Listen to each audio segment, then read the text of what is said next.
शांत एकदम मस्त रहो, भगवान के दास हो, इस बात की ठसक में रहो।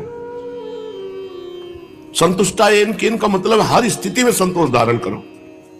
ये लंबे जीवन की बात है, कोई एक दो दिन की नहीं। उकताए हुए पुरुष को परमार्थी की सिद्धि नहीं होती। अरे जल्दी जल्दी काम नष्ट हो जाए, क्रोध में बने रहो भैया, तू भी बने रहो। श्रीपाद प्रबोधानंद जी ने आगे श्लोक में कहा था, जब पीछे अंतिम की तरफ चल रहा था, कि अय काम क्रोध लोभ मोह मद मत्सर, आओ तुम्हारा स्वागत है, तुम हमारे हृदय में वास करो। ये भरोसा दृढ़ भगवान का, ये उपासना भरोसे की होती है। इसमें ज्यादा क्रियाओं का महत्व नहीं है, इसमें चिंतन का महत्व है। निश्चिंत हो जा, राधा राधा राधा, कलम उनके हाथ में है, और जिससे उनकी कलम रुक जाए वो पावर हमारे हाथ में है। अनुल्लिख्या अनंतानपि तदपराधान मधुपतिर महाप्रेमा विस्तस्तो परम देयम विमसृति। क्यों? तब एकम श्री राधे गृणति ही नामामृत रसम। हे किशोरीजू, आपके राधा नाम का जो रटन करता है तो लालजू लिखना ही बंद कर देते हैं। अनुल्लिख्या नहीं लिखते, क्या? अनंत अपराध, एक दो पाप नहीं, अनंत अपराध लिखते ही नहीं है। क्यों? क्योंकि तब एकम श्री राधे गृणति ही नामामृत रसम, वो आपका नाम रस रसना के द्वारा रखता है, राधा राधा राधा। तो लालजू सारे पाप नष्ट कर देते हैं और नए लिखते ही नहीं, अनंत अपराध नहीं लिखते। ये तो हुई राधा नाम की महिमा। और यदि कहीं राधा दासी भाव में है, फिर क्या? महिमा का सीमाम इस प्रसति तो दास्यैक मनसाम, उसकी महिमा को, सीमा को कोई छू नहीं सकता। जो राधा दासी की ठसक में मैं प्रियाजू की दासी हूं, जिसके मुख में राधा नाम है उसकी ये महिमा है। और जो राधा दासी भाव से है, तो राधा किंकरी नाम लुठती चरण यो अद्भुता सिद्धि कोटि, अद्भुत करोड़ों सिद्धियां राधा दासियों के चरणों में लौटती रहती है। तो ये केवल लिखा ही थोड़ी है, हम ठसक में रहे यार। हमारे पैदा किए होते काम क्रोध लोभ मोह मद मत्सर, फिर इनसे हम तो आप कह सकते थे आपके पैदा किए हुए हैं, और आपके पैदा किए हुए हम हैं, और हम आपकी शरण में हैं। अगर पिटवा रहे हो तो बेइज्जती तुम्हारी होगी। हम किसी और की तरफ नहीं देखेंगे, हम आपकी तरफ देखेंगे। बस अपनी धुन में रहो, किसी की मत सुनो। ऐसा करोगे तो भगवान ऐसा नहीं करेंगे, कृपा नहीं करेंगे, ये किसी की बात मत सुनो। तुमको ऐसा चलना पड़ेगा, तुमको ऐसा चलना, सुन लो सबकी बात, और भगवान की तरफ देखो। जैसा चलाना हो वैसा चला लेना, हम केवल आपका स्मरण करेंगे। हमारे हाथ की बात है, नाम न छूटे, उसमें कृपा उनकी सहयोग है। पर हमारा जो प्रयत्न होना चाहिए वो इस बात का भजन न छूटे। पूज्यपाद श्रीपाद प्रबोधानंद जी महाराज वर्णन करते हैं, यत्र क्रीडन्ति कृष्ण प्रिय सखी शुभलाद्यद्भुता भीरबाला, मोदन्ते यत्र राधा रतिमय ललिताद्युज्ज्वल श्री किशोर्यः, आश्चर्यानंग रंगैरः निशिदिवा खेलनासक्त राधा, कृष्णौ रत्येक तृष्णौ मम समुदयताम श्रील वृंदावनम तत्। गोष्ठ वृंदावन, जहां भगवान श्री कृष्ण अपने प्राण प्रिय सखाओं के शुभलाद्य के साथ विविध प्रकार की क्रीड़ा करते हैं, ऐसे गोष्ठ वृंदावन को हम नमस्कार करते हैं। और जहां श्री किशोरी जी के साथ ललितादि सखियां, इसमें जब गोपीजनों का प्रवेश होता है तो गोपी वृंदावन, और जहां गोपियों का भी प्रवेश नहीं होता और निज सखियों के साथ लीला परायण रहते हैं, वो नवनिवृत्त निकुंज वृंदावन, तीनों वृंदावन का स्मरण करते हैं। इस श्लोक में श्रीपाद प्रबोधानंद जी उज्ज्वल रस विशिष्टा श्री ललितादि किशोरी वृंद के सहित दिन रात जहां अनंग रंग का खेल हो रहा है, अनंग प्रेम को भी कहते हैं, जहां महाप्रेम का खेल हो रहा है, एकमात्र युगल सरकार तृष्णा परायण है, कभी तृप्त नहीं होते इस अनंग खेल से।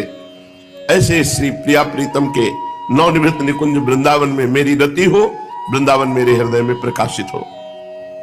स्वच्छम स्वच्छंदमेवास्त्यति मधुर रसार निर्झरादम बुपातम, भोक्तुम स्वादो निकामम सकल तरुतले शीर्ण पर्णानि सन्ति, कामम निश्चितवातम विमल गिरि गुहा जस्ति निर्भाति वस्तुम, श्री वृंदारण्य में तदपि यदि जिहा सामिहातोस्मि। वृंदावन में जो स्रोतों से जो जमीन से जल निकलता है वो समस्त पापों को नष्ट करने वाला है। यहाँ का हर जल चरणामृत के समान है, क्योंकि प्रियालाल के चरण रज से युक्त भूमि है, रसिकों की चरण रज से युक्त भूमि है। तो जब जल वर्षा होता है तो यही सब भूमि के अंदर जल जाता है। तो हम नित्य चरणामृत का पान करते हैं। वृंदावन का जल पीने का मतलब है चरणामृत का पान करना। यहाँ का जल प्रतिपल हमें निष्पाप करता जाता है, जैसे गंगा जल, यमुना जल। ऐसे यहाँ का कोई भी जल हो वृंदावन ब्रजधाम का, वो परम पवित्र यमुना गंगा के समान ही है। अति मधुर रस विशिष्ट, यहाँ अति मधुर प्रेम रस प्रदान करने वाला, रस विशिष्ट माधुर्य महारस में निमग्न कर देने की सामर्थ्य यहाँ के पानी में है। सच्ची माने है। नियम ले लो कि हम वृंदावन के जल के सिवा और बाहर का जल नहीं पिएंगे। फिल्टर लगा लो, यहीं का पानी फिल्टर करके पियो, बाहर का नहीं। सौभाग्य मिला है, जैसे हम लोग गंगा किनारे थे तो गंगा जल ही पीते थे, केवल गंगा जल। बगल में सुविधा है तो उसका पान नहीं करते थे, कुआं है, हैंडपैप है, न उसका सेवन करते थे। बस इतना ही सेवन हो जाए, शौच हो आए, हाथ मटिया लिए, और नहीं तो बस गंगा जी का ही सेवन। तो ऐसे ही वृंदावन के जल का नियम ले लो। आप धामवासी हो, यहाँ वृंदावन का पानी फिल्टर मशीन लगा लो, फिल्टर करके श्री जी को भोग लगा के प्रसादी जलपान करो। यथेच्छ भोजन, जो गृहस्थ हैं धर्म के द्वारा कमाई से भोजन बनाओ और प्रियालाल को भोग लगाओ, फिर प्रसाद पाओ। प्रसाद भुक्तम उच्छिष्टामृत भुक्तवैव, प्रियालाल को अर्पित किए बिना कुछ भी मत पाओ। अमनिया तो पाओ मती, नहीं दासत्व में कलंक लग जाएगा। हम प्रियालाल के दास हैं तो उनका जूठन ही पाएंगे।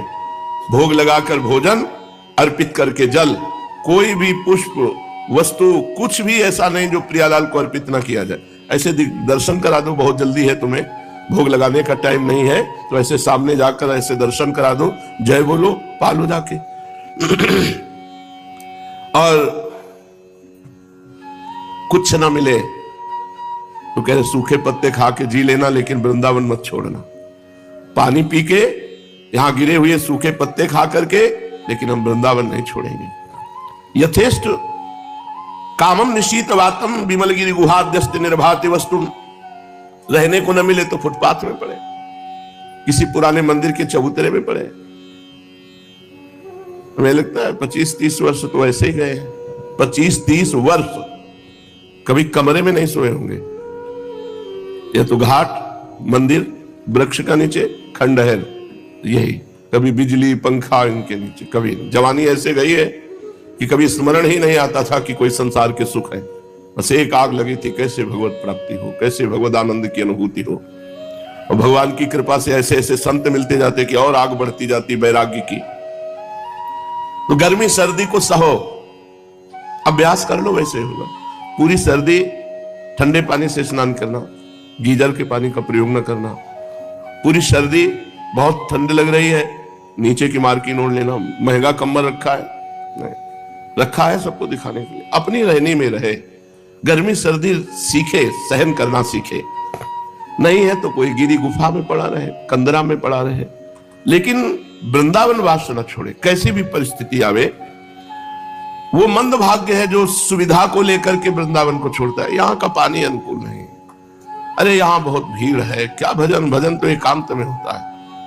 यहाँ भीड़ के दर्शन करो, इतने में भगवत प्राप्ति हो जाएगी। ये धाम है, पता नहीं कौन सा भगवत प्राप्त महात्मा आपको छू जाए, दर्शन मिल जाए, उसकी हवा लग जाए कि जो जीवन में भजन करने से काम नहीं बनता, उनके दर्शन मात्र से बात बन जाए। ये वृंदावन धाम है, ब्रज धाम है, एक से एक भगवत प्रेमी महात्मा है जिसको कोई जानता ही नहीं। फटे पुराने कपड़े, भीख मांगते हैं, खाते हैं, आपको लगता है अरे भिखारी हैं। उनके साथ राधा कृष्ण डोलते हैं, प्रिया प्रीतम उनके साथ। जहां नाम वाणी, जहां श्याम श्यामा, तहां नाम वाणी निकट, श्याम श्यामा प्रगट। जिनके हर समय नाम और वाणी चल रहा है, वो श्यामा श्याम के साथ डुलता है। हाय बड़ा मंद भाग्य जो ऐसे वृंदावन का हम त्याग करें।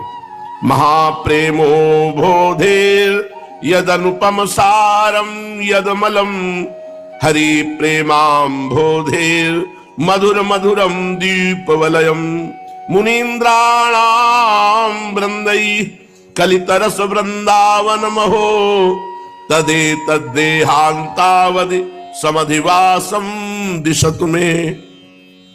महाप्रेम समुद्र में मानो कोई द्वीप प्रकट हो गया हो, ऐसे महाप्रेम समुद्र में द्वीप की तरह वृंदावन है। श्री हरि के प्रेम सागर का अति महामधुर द्वीप, ये संपूर्ण पुरियों धामों और त्रिलोकी का भूषण है वृंदावन। ये श्रेष्ठ श्रेष्ठ मुनिगणों द्वारा वंदित है वृंदावन, और आस्वादन करने में परम रसमय है। समस्त रस का आधार स्वरूप है वृंदावन।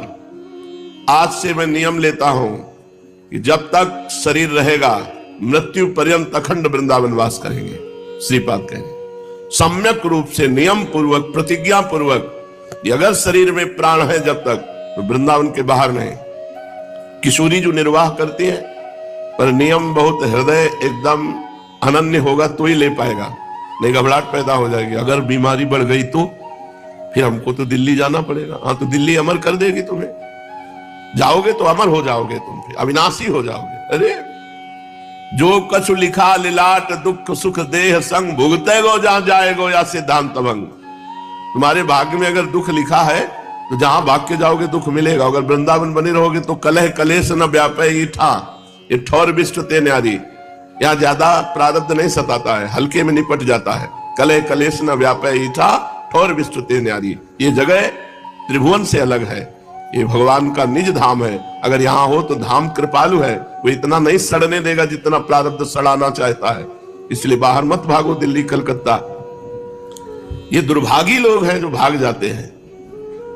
हम अपने शरीर को अमर कर लेंगे, सारे शरीर को लेकर के धाम छोड़ देना, शरीर को लेकर वैराग्य शिथिल कर देना, शरीर को लेकर भजन छोड़ देना, ये सब नारकी पुरुष है। भजन के लिए शरीर छोड़ देना, धाम के लिए शरीर अर्पित करना, भगवान के लिए वैराग्य के लिए शरीर अर्पित करना। मिटा दो अपनी हस्ती को, यह मूर्तवाद। अगर अपना वास्तविक स्वरूप चाहते हो, आनंद चाहते हो, तो अपने अभिमान को गलित कर दो, देहाभिमान को मिटा दो। दाना खाक में मिलकर गुले गुलजार होता है। मिटा दे अपनी हस्ती को यदि मूर्तवा चाहे। दाना खाक में मिलकर गुले गुलजार होता है, खाक में। श्रीपाद कह रहे हैं मृत्यु काल पर्यंत सम्यक रूप से वृंदावन का आश्रय लेता हूं। ये मैं नियम करता हूं, ये प्रतिज्ञा करता हूं। हमें लगता है ऐसी प्रतिज्ञा, ऐसा नियम ले लेना चाहिए जिसको इसी जन्म में भगवत प्राप्ति करनी है कि मैं वृंदावन छोड़ अनंत ना जाऊं। खंड खंड हो जाए तन अंग अंग सतटूक, वृंदावन नहीं छाड़ियो छाड़िबो है बड़ी चूक। चलते हैं श्रीमद् भागवत महापुराण। श्री सुखदेव जी महाराज का परीक्षित को अंतिम उपदेश। श्री सुखदेव जी महाराज कहते हैं, प्रिय परीक्षित, तुम्हें अभी तक हमने जो सुनाया उसे श्रीमद् भागवत महापुराण कहते हैं। इस श्रीमद् भागवत महापुराण में बार बार और सर्वत्र विश्वात्मा भगवान श्री हरि का ही संकीर्तन हुआ है। ब्रह्मा और रुद्र भी श्री हरि ही है, हरि से पृथक नहीं है। हरि ही ब्रह्मा बने हैं और हरि ही महादेव बने हैं। उन्हीं की प्रसाद लीला और क्रोध लीला की अभिव्यक्ति है पूरे श्रीमद् भागवत में। भगवान ब्रह्मा, भगवान महादेव, भगवान श्री हरि, इन्हीं की कृपा प्रसाद लीला और इन्हीं की रुद्र लीला, क्रोध लीला की अभिव्यक्ति है। हे राजन, बहुत सुंदर उपदेश दे रहे, बिल्कुल सार बात मार रहे, लक्ष्य पे एकदम ठिकाने पे। ध्यान पूर्वक सुनो। हे राजन, अब तुम ये पशुओं की सी अविवेक मूलक धारणा छोड़ दो कि मैं मरूंगा। जैसे शरीर पहले नहीं था और अब पैदा हुआ और फिर नष्ट हो जाएगा, वैसे ही तुम भी पहले नहीं थे। तुम्हारा जन्म हुआ, तुम मर जाओगे, ये बात नहीं है। तुम अविनाशी थे, अविनाशी हो, अविनाशी रहोगे। ये पशुओं वाली बात छोड़ दो कि मैं मर जाऊंगा। जैसे बीज से अंकुर और अंकुर से बीज की उत्पत्ति होती है, वैसे ही एक देह से दूसरे देह की और दूसरे देह से तीसरे की उत्पत्ति होती है। किंतु तुम ना तो किसी से उत्पन्न हुए हो और ना तो आगे पुत्र पौत्रादिकों के शरीर के रूप में उत्पन्न होगे। अजी, जैसे आग लकड़ी से सर्वथा अलग रहती है, लकड़ी की उत्पत्ति और विनाश से सर्वथा परे है, वैसे ही तुम शरीर आदि से सर्वथा अलग हो। हे राजन, स्वप्नावस्था में ऐसा मालूम होता है कि मेरा सिर कट गया है, मैं मर गया हूं, मुझे लोग स्मशान में जला रहे हैं, परंतु ये सब शरीर की ही अवस्थाएं दिखती है, आत्मा की नहीं। देखने वाला तो उन अवस्थाओं से सर्वथा परे, जन्म और मृत्यु से रहित शुद्ध बुद्ध परम तत्व स्वरूप है। जैसे घड़ा फूट जाने पर आकाश पहले की भांति अखंड रहता है, परंतु घटाकाशता की निवृत्ति हो जाती है। जैसे घड़े में देखो तो आकाश दिखाई दे रहा है, घड़ा फूट गया तो आकाश में क्या फर्क पड़ा? कुछ नहीं। परंतु घटाकाशता की निवृत्ति हो जाने से लोगों को ऐसा प्रतीत होता है कि वो महाकाश में मिल गया। वास्तव में तो वो मिला हुआ था ही। वैसे ही देहपात हो जाने पर ऐसा मालूम पड़ता है मानो जीव ब्रह्म से मिल गया। नहीं, वो ब्रह्म रूप है ही। वास्तव में जीव ब्रह्म ही था, ब्रह्म ही है, ब्रह्म ही रहेगा। उसकी अब्रह्मता तो प्रतीति मात्र थी। मन ही आत्मा के लिए शरीर, विषय और कर्मों की कल्पना कर लेता है और उस मन की सृष्टि करती है माया, अविद्या। वास्तव में माया ही जीव के संसार चक्र में पड़ने का कारण है। जब तक तेल रखने का पात्र, बत्ती और आग का संयोग रहता है, तभी तक दीपक में दीपक पना है। उनके ही समान जब तक आत्मा का कर्म, मन, शरीर और इनमें रहने वाले चैतन्याधास के साथ संबंध रहता है, तभी तक उसे जन्म मृत्यु के चक्र में संसार में भटकना पड़ता है और रजोगुण, सतोगुण, तमोगुण की वृत्तियों से उत्पन्न स्थित एवं विनष्ट होना पड़ता है।